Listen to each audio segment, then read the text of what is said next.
మార్కెట్‌లో బాగా చిలకడ దుంపలైతే దొరుకుతున్నాయి గదండీ!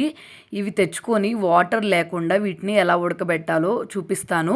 ఫస్ట్ మనము ఒక హాఫ్ అన్ అవర్ ముందు ఈ చిలకడ దుంపల్లో వాటర్ పోసుకొని బాగా నానబెట్టుకోవాలి. నానితే దీంట్లో ఉన్న మట్టి అంతా బాగా అయితే క్లీన్ అయిపోతుంది.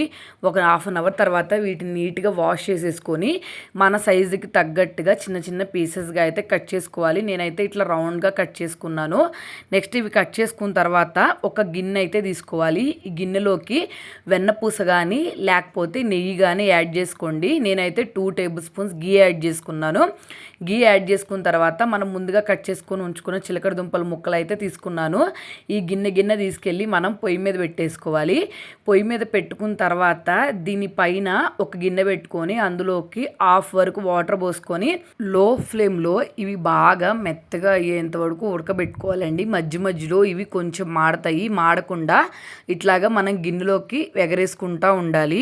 ఇదైతే చాలా మెత్తగా ఉడికిపోయేటట్టు అయితే ఉడకబెట్టుకోవాలి. ఇట్లా చేసుకున్నాం అనుకోండి వాటర్తో కూడా పని లేకుండా, అలాగే చిలకడ దుంపలో న్యాచురల్ స్వీట్ ఉంటుంది కదా, ఆ స్వీట్నెస్ కూడా పోకుండా బాగా కుక్ అవుతుంది.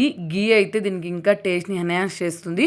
చిన్నపిల్లలకి గీ పెడతాం కూడా చాలా మంచిది కదా, ఇట్లా చిన్నపిల్లలకి ఇస్తే చాలా ఇష్టంగా అయితే తినేస్తారు. చూసారు కదా ఎంత మెత్తగా ఉడికిందో.